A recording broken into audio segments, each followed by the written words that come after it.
Quiero darle la bienvenida en esta parte del programa a Carolina Jiménez Sandoval. Ella es presidente de WALL, oficina en Washington para asuntos latinoamericanos. Carolina, bienvenida. Gracias por acompañarnos estos minutos. Muchas gracias, Irán.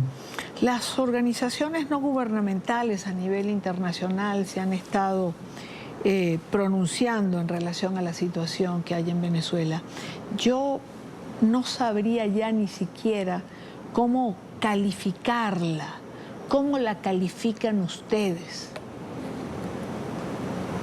Sin duda alguna estamos viendo uno de los procesos represivos más fuertes, más trágicos que hemos visto en América Latina en los últimos años. Es un proceso de violaciones sistemáticas generalizadas de derechos humanos, al menos en dos direcciones. La primera es la represión pura y dura que han estado cubriendo muchísimos medios de comunicación. Que va desde las desapariciones forzadas, las detenciones arbitrarias, tanto selectivas como masivas, y desgraciadamente, ¿no? Los asesinatos, entre otros tipos de violaciones de derechos humanos. Estas son violaciones de derechos humanos que afectan muchísimo la integridad física y mental de las personas. Y los números que manejan las organizaciones son verdaderamente terribles, considerando que estamos hablando de un periodo solamente de una semana.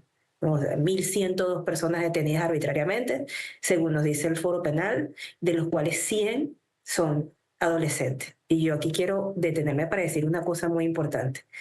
En el derecho internacional, todo ser humano menor de 18 años es considerado un niño o una niña por el derecho. En este momento hay 100 niñas detenidas en Venezuela. Es una situación absolutamente inaceptable. El principio universal del interés superior del niño dice claramente que los niños no pertenecen a un centro de reclusión. Deberían estar con sus familias y en sus comunidades, y esto hay que denunciarlo con toda la contundencia necesaria. Ahora bien, hay otras violaciones graves de derechos humanos que también están ocurriendo en Venezuela con relación a lo que pasó el propio 28 de julio. El 28 de julio, las y los venezolanos salieron a votar masivamente, y el voto es un derecho humano.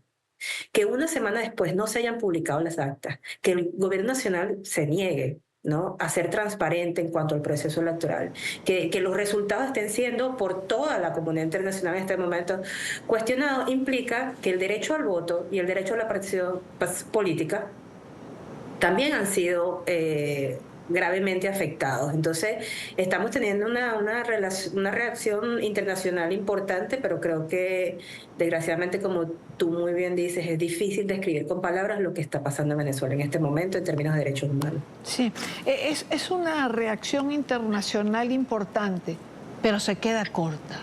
Es una reacción internacional sobresaliente, pero necesitamos más.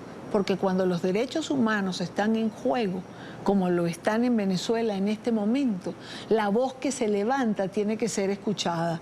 Tú me disculparás, Carolina, pero creo que esa voz no tiene los suficientes decibeles para que se oiga con contundencia. Tú mencionaste un caso que me preocupa muchísimo, y son los menores de edad, porque están hablando de detenidos entre 15 y 16 años. ¿Qué puede significar para un niño de 15 o 16 años estar sometido a estas detenciones que no entiende, estar separada de la familia a quien no le dejan ver, no poder ver ni siquiera un defensor que pueda dar la cara por ellos? Esto es tortura. No, bueno, el Foro Penal informó sobre un caso en el Zulia, si no me equivoco, de un niño de 13 años detenido. Por favor. Y Gonzalo Gemiop del Foro Penal, con muchísima preocupación, informó el caso de algunos niños detenidos que están dentro del espectro autista. O sea, estamos hablando de unas situaciones realmente graves, muy dramáticas. Entonces yo estoy muy de acuerdo contigo con que hacen falta decibeles. ¿Qué creemos nosotros que debe hacer la comunidad internacional? Bueno, seguir exigiendo lo que está exigiendo la propia sociedad venezolana, que se publiquen los resultados y que el pueblo venezolano y la comunidad internacional pueda saber la verdad de lo que pasó el 28 de julio, que claramente es una verdad que pretende ocultar el órgano electoral y que pretende ocultar el gobierno venezolano.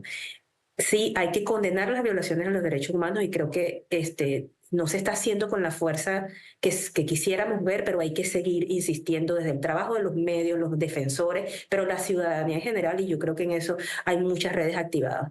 Pero creo que también hay un grupo de países que están apostando, ¿no?, a mantener ciertos canales abiertos con el gobierno venezolano para buscar una salida negociar este conflicto. Y allí nuestro mensaje es muy claro. Sí, por supuesto que creemos que tiene que haber una salida a este conflicto. No queremos que esta represión continúe, no queremos que las violaciones de derechos humanos continúen y sobre todo queremos ver una transición democrática en Venezuela. Pero ninguna negociación que se dé en el marco de intentar solucionar esta crisis puede obviar la voluntad popular expresada en las urnas el 28 de julio. Y ese tiene que ser el punto de partida para cualquier actividad diplomática que se esté llevando a cabo desde diferentes actores de la comunidad internacional. Ojalá esto se entienda, ¿no? Porque a veces dudo de que esto sea así, o de que se entienda con claridad. Lo ha dicho María Corina Machado, lo ha dicho también Edmundo González, pero no estoy clara. ¿Qué se puede hacer por estos detenidos, por estos privados de libertad? Y sobre todo, ¿qué se puede hacer para dar certeza o fe de vida para gente como la esposa de Freddy Superlano, cuando los últimos rumores de las 48 horas hablan de que Superlano pudiese, y quiero aclararlo, pudiese, porque esto no es una información confirmada, pero se ha hablado de que hubiese podido morir por efecto de la tortura? Mira, yo creo que es muy importante contar sus historias. O sea, yo cada vez que estoy frente a un medio de comunicación o estoy frente a un tomador de decisiones políticas, doy los datos. Estamos hablando de 1.100 detenidos, estamos hablando de 23 personas asesinadas, de 100 niños en la cárcel. Pero también hay que recordar que detrás de cada cifra hay una historia. Detrás de cada cifra hay una persona, una familia, una comunidad. Y por eso tenemos que nombrarlos y saber qué ha pasado con cada uno. Nos preocupan terriblemente los casos de activistas y defensores de derechos humanos detenidos, como Kennedy Tejada del Foro Penal, un abogado de 24 años, Egni López, que había pasado días desaparecido. Hoy están informando que podría estar siendo procesada por un tribunal de La Guaira, pero su mamá ha salido en los medios terriblemente afectada por la situación. Y así son muchas historias que necesitan tener nombre y necesitan tener rostro para que la comunidad internacional entienda de forma muy humana lo que están viviendo en este momento las y los venezolanos. Por otra parte, hay que seguir activando los mecanismos de justicia y los mecanismos de alerta a nivel internacional. Hoy, Idania, el Comité contra la Discriminación estaba sesionando en Ginebra y lo primero que tuvieron que hacer los miembros del comité fue decirle al gobierno venezolano que por favor evitara represalias contra los defensores de derechos humanos en Venezuela, porque estaban recibiendo la información.